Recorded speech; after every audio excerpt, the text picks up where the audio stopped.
The next section is about a topic that we thought was in our rearview mirror, but thanks to Andy Jassy at Amazon and other leaders, it's been reignited with a fervor that we could not have imagined. And this is the return to office and flexible working. We have three excellent thinkers and practitioners to actually talk through how to maximize the benefits of hybrid work and kind of the state of play that I know that we're all kind of dealing with. So I'm going to call up now Brian Elliott. Brian is an advisor to Charter. Many of you know him as the founder of Future Forum, and he's a Google and Slack executive. And Brian, I'll let you take it away from there. Thanks, Kevin. Thank you very much. Raj and Laura, come on up on stage. I'm not going to do this by myself, please.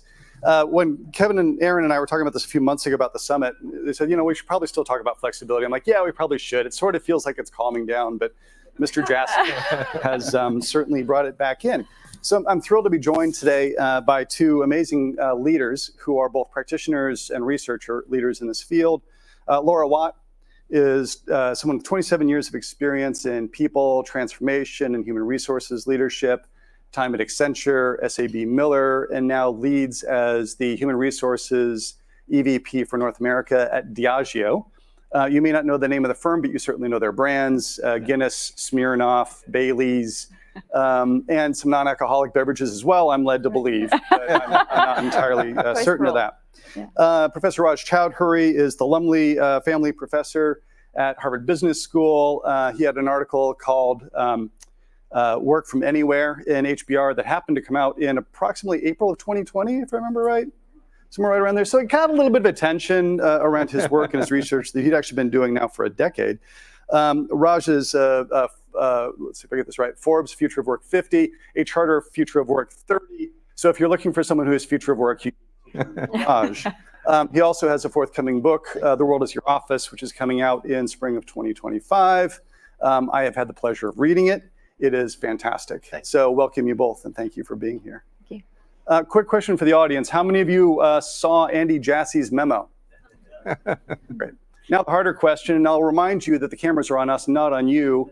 If you're a people leader in your organization, how many of you had that memo forwarded to you by your CEO? Okay. I wrote a piece that actually was in Charter's Pro newsletter last week about this because I've talked with enough leaders to know that some of you got a memo that said, this is great, let's go recruit their talent. And I know some people who are actively doing that and have been doing that for a while. Others got a different memo. Others got a memo that said, I told you so. Or it's about time, or we need to get stricter, or we need to get tougher. So we're going to talk a little bit about what those reactions look like today and how to deal with them. And I'm just going to turn it first to Laura because Diageo, are you changing your policy? Are things changing? Because I know you guys got that question because every people leader has gotten that question. Yeah, we definitely got that question. Actually, if I look around this room, if we all had $1 for every time anyone asked us about return to office, accommodations, why I don't have to return to office, etc., we'd all not be in this room. Probably be on a beach in Bahamas. But look, yeah, we've had that question and continue to have the question from employees. We haven't changed our guidelines.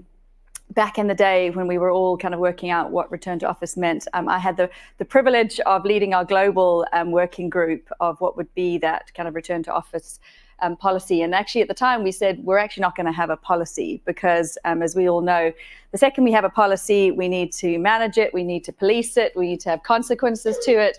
And that creates really, I think, the wrong dynamic for the HR function, right? Who's going around policing and kind of checkboxing who's in the office. And so we set a set of guidelines and kind of principles that we put out because we're a global organization. We operate in pretty much every country in the world.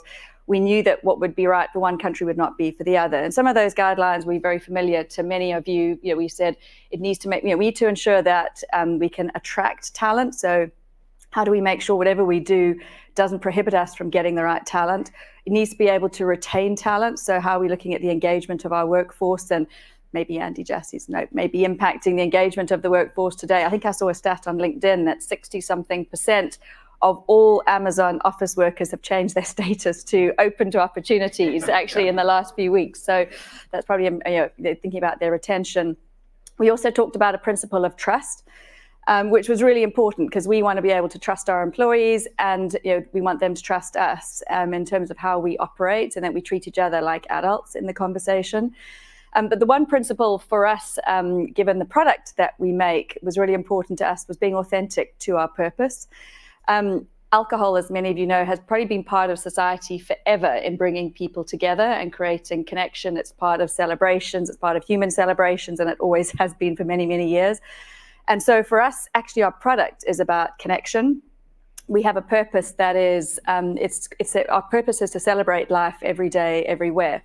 And for some people, they think, oh, well, you're an alcohol company. That sounds like a party every day, everywhere. And actually, it's much deeper than that. It's about, we believe the product is core to human connection, to human celebration, like moments that people really have big milestones are often celebrated with a lovely cocktail or a lovely drink, non-alcoholic as well, yes. But that is core to who we are in our product and our purpose. And therefore, that is part of our principles of bringing people back together. We want people to have connection. We want people to be true to their own purpose, to understand the purpose of the organization. And that is about human connection. So it was kind of all those guidelines that helped us form what we said was 60% of your time out of home. We didn't say in the office, we said out of home, because that could be connecting with stakeholders, clients, agencies, customers. And we've kind of kept to that. We don't police it. And I'm happy to talk about some of the challenges of that. But we have not changed that and don't plan to at the moment, but we'll see. That's wonderful. Raj, you get as many calls, more calls than I do on this topic. When people call you up, what are you telling them in terms of the implications of Jassy's memo on Amazon, but also what this might mean more broadly? Sure. So I think the way I think about it is, Amazon is just, the difference between a journalist and a professor is every story for me is a data point. So a few news cycles back, it was about the Starbucks CEO doing that amazing work from anywhere thing, and now it's Jassy. But if you look at the aggregate data, I think it's been extremely stable. So I've studied 5 data sources, and I can bore you with the details in the coffee break. But the big message coming out of all these data sets is for the past 18 months, we are firmly in the world of hybrid. And the data source, which I trust the most, which is the Stanford data source by Nick Bloom and his team, shows about 30% work days being done remotely across the US economy. This includes restaurants and manufacturing. And we have now some good evidence, scientific evidence on hybrid. So our study, which we ran with HR workers, it was an experiment, found that about 25% to 40% days in person was optimum across a bunch of outcomes. And it's a single study, we need more studies, but we are starting to get, and also Bloom et al. Have a study now from China showing hybrid works. And the last thing I'll say before handing over, Brian, I think the real question is, I've seen all versions of hybrid. I've seen great hybrid, I've seen good hybrid, I've seen terrible hybrid, I've seen things that. So I think the real question is, what are the management practices we develop to support hybrid? So I think to Laura's point, hybrid is here to stay, or work from anywhere is here to stay, because it's a talent strategy. That's the way you attract and retain talent. So we need to make it work, and I think collectively we need to figure out the management practices to make it work. Yeah. If you look at Flex Index, which is a source that actually tracks policies across 13,000 organizations globally, what you'll see is that in the US, 75% of firms with over 5,000 employees have some form of flexibility, either some form of hybrid or a remote-friendly type of program. At places where it works, it's not through a mandate, it's through guidelines. It's also through the work that you do with teams and managers, because there is no way from the top level that a mandate is going to fix the solution and be right for a distributed IT team versus a geographically concentrated sales team versus product development. And that's part of what we've seen work. And by the way, I think there's an analogy there to how AI adoption works as well, right? You're not going to get it through a top-down mandate. You're going to get it through teams and experimentation and iteration. Laura, when you guys rolled out your policy, though, this is part of a broader set of things that you've been doing and thinking about from like a talent perspective and the benefits of flexibility more broadly. Do you want to talk a little bit about like the philosophy there and what you've seen be the benefits? Yeah, I mean, I think this comes back to this trust. Like, do employees believe and trust us that we're trying to think about them holistically versus just this one piece of kind of return into workplace?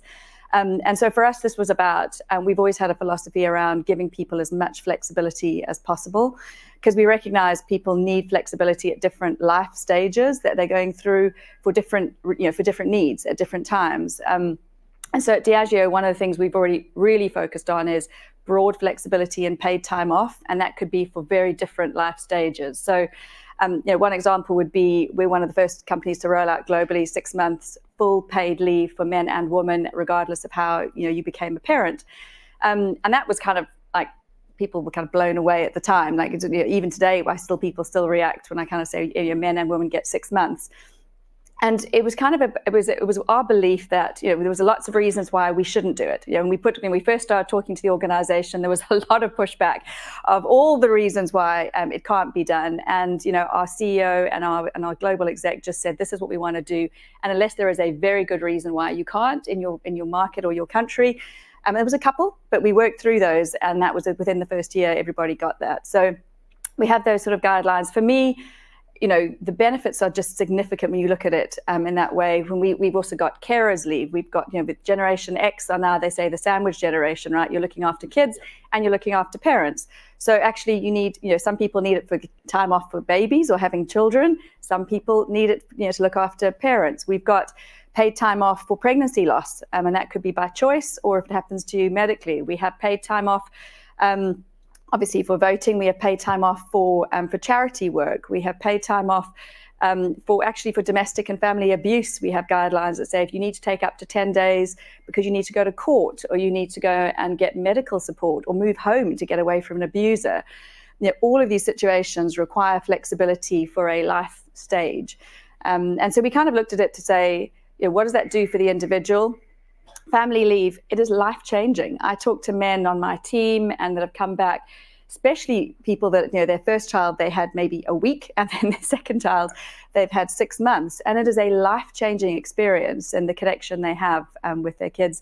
So I think for the individual, it's great. And then for us to be able to attract and retain employees, back to our principles earlier, I'll never forget, one of our top recruiters, he joined, and 3 months into him joining, he took 6 months off. Everyone was like, wow, you're going to let them take? I said, yeah, there's no time limit. You don't have to pay it back if you leave straight afterwards as well. It's kind of quite open. But now, not only did that individual, he's now been with us 4 years, but not only does that individual talk about our policies, he can actually give his lived experience of, I joined, I took 6 months, this is how it changed my life. The last thing I'll say, I promise I will stop talking, but the last thing for me is it kind of changes the kind of the playing field around the conversations it creates outside of work. So I remember when we rolled out family leave, my son was 17 at the time, and I said to him, we're rolling out this global policy, 6 months for men and women. And he said, oh, that's quite interesting. He said, but men won't take that. And I said, well, what are you talking about? He said, well, it's going to impact their career. So why would they take it? And I was like, I thought you were a progressive child. What have I failed at in life? But then I said to him, well, women have that question all the time, and they face that dilemma. Yes. And he thought about it, and he was like, oh, that's interesting. Yeah, I suppose everybody should take time off. So it started changing his thinking process. So it's like, better parenting, maybe. Congratulations for getting your son to see through someone else's eyes. Right? I know. We sort of need to do this with our CEOs from time to time as well. Yeah. It was funny, you noted one thing that's like, and obviously we give people a time off to vote. That's not obvious for all organizations. Okay, Another thing that I remember you did with the paid parental leave is you gave it to your unionized frontline workforce. Yeah, this was actually a big debate as well. We did it for union workers globally because there was this big debate about, should we put it, rather wait till the next negotiation comes up and it's a give and take? And we said, it'll never happen if we do it that way. So we just said, we're giving it to all workers. Everybody is a parent. Like, I'm not a better parent than you because I'm non-union or unionized. Everyone is a parent. Let's change the dynamic of women having babies to parents having families. Yeah. And all our workers. So, the supply team took to get their head around it a bit, but we just now plan for it, and it's in our numbers and our budgets. Really fantastic. Raj, you talk about the benefits of flexibility, not just individuals, but actually communities. Could you speak a little bit about that? Because you've actually done studies on this, I know, as well. Yeah, so one thing I've thought about is, so I view flexible work from anywhere as a win-win-win. It's a win for the individual because it's a better quality of life. It's a win for the organization because now you can hire talent from labor markets that are far, far away. And there's a whole class of organizations, I'm sure some people in this room might be working for them, which do not have any offices. And yet they are able to recruit from like a dozen countries or 25 countries. But I think that the third aspect of the win is to the communities. And here I mean the communities that have lost talent or faced brain drain. It could be emerging markets losing talent to the West, or our cities in the Midwest losing talent to the coastal large cities. And my research with others has shown that work from anywhere especially can help some talent flow back. And this has been happening globally. So before the pandemic, there were 2 countries, Estonia and Barbados, which had special visas for remote workers. Now we have 60 countries, wow, including Portugal and Spain and Canada. And I think Kenya just announced one yesterday. So now countries are competing for remote workers because remote workers come with their job in their pocket. They're not competing for a local job. And the last thing I'll say is that, my research with Startup Chile, which didn't call it a digital nomad visa, but has done it for a decade, has shown that bringing smart people for even a short period of time and making them connect with locals can build a startup ecosystem in that country or community. Yeah. So I think there's a huge opportunity now to revitalize our heartland through remote work.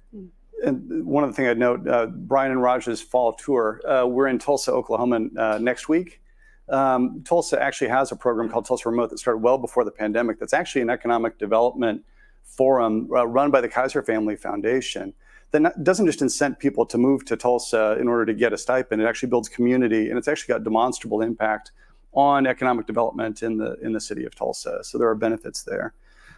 There are challenges, however, with flexibility, and we should actually make sure that we talk a bit about them. And Laura, I know you alluded earlier to like guidelines and principles are great, but sometimes it can feel a little gnarly, and every once in a while somebody's going to press for are we going to monitor people or not, and how you all are dealing with that. I think I'll start out by saying I don't know that we've got it right fully. I think it's still an area of learning. Look, we don't police it. Our guideline is that we trust our line managers to have those conversations and come up with the right working patterns for their teams. What's right for our innovation team that's sitting working in a lab with liquids is very different to us, our sales teams and our commercial teams. So they need to get it right. I still feel that we still have this kind of perceived imbalance and inequity sometimes that people come to us saying, well, this line manager loves to be in. They have everyone in 4 days, and this other line manager doesn't. But it kind of goes back to that kind of trust over time. How do you kind of continue to think about this is not just one part of flexibility. We also got work from anywhere for certain amounts of time a year, although people try and also think about clever ways to get that extended. But I just think we've got to continue to think about the flexibility in its broadest sense, be authentic to our kind of guidelines and our principles, and then try and work with line managers on how are you going to defend this when you've got teams over here asking you as a leader in our organization, you're a leader for the business, you're not a leader just for your team. And so how do you be authentic to that? But I'm not sure we've got it completely right. We've also got supply workers and office workers together. When they're separated, it's probably easier sometimes to manage, but we do have sites where both are together, and we've probably been a little bit more bit more directive with the line managers on those sites, because literally around the corner they've got teams that have never been able to have any flexibility. Yeah, and if we had more time, we'd get into flexibility in the front line and some of the things that are interesting there around schedule flexibility and other aspects. Raj, in terms of challenges, one that comes up almost continuously is culture and collaboration and how that works in teams that are distributed.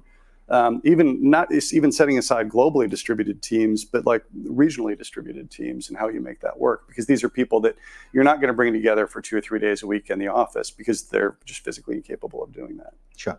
So I would argue that the same challenge also exists for teams in the same city. So my sense is the biggest problem of hybrid is to bring the whole team together on the same day. So if a company says do 2 days a week, and if Laura and I are in the same team and I go Monday, Tuesday, and she goes Thursday, Friday, then we're not seeing each other at all. So that defeats the purpose of both of us or either of us coming to the office. So what I've learned over the years is, I totally agree with Laura. Each team should be empowered to design their in-person time. And each team should decide where to meet. The office is only one of the locations you could meet. A sales team could meet on the outskirts of a sales conference. You could meet at a client site for a professional services company. And how frequently to meet. For many teams, it makes sense to meet every week. For some teams, it's okay to meet an entire week every month. So I think the offsites, which are being practiced by many all-remote companies, and actually the CEO of Glassdoor went on a record saying that the offsites would be a substitute to the office. And they're closing down their offices all across North America. So I think the offsite model is really powerful. But the last thing I'll say there, so I studied the offsite of one of these all-remote companies.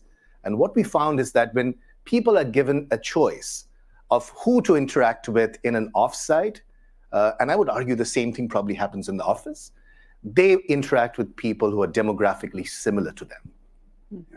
And so what we found in the offsite, the one nugget here, was that when people traveled in the same taxi ride, the same cab, from the airport to the offsite, they made connections across demographic silos. Right. So I would argue the bigger challenge for all managers is how do we make that in-person time effective, and how do we foster connections across gender and ethnic fault lines? Yeah, and I think if you look at the data around that one, it's fantastic because it's the birds of a feather flock together type of thing, and you really need to find a way to mix them up intentionally. If you look at, by the way, Atlassian's data that shows like the difference for a firm that has offices that people go into regularly, but also does quarterly offsites for teams, it's the quarterly offsites for teams that actually are the thing that boosts engagement, not the random encounters inside of the office. And part of that is, think back to the PwC conversation about skills. We're increasingly moving to a world in which a lot of jobs involve people on projects from different disciplines coming together with different skills. And the important part is, how am I going to bring those people together for that team formation to build better, deeper relationships and belonging and understanding of one another? And those people don't necessarily work in the same city, but even if they do, they're in different floors of different buildings. And if all you're doing is plugging them in virtually, it's much harder to build that. So as we move forward into this more dynamic, skills-based way of working, all of these practices are going to become increasingly important. And if your answer is 5 days a week in the office is the answer for everybody, it doesn't solve any of those problems of what you're dealing with distributed, cross-functional, skills-based projects. So with that, Laura, thank you very much. Raj, thank you very much. We're going to go to a brief video break, and then we'll continue with the programming up here. Thanks.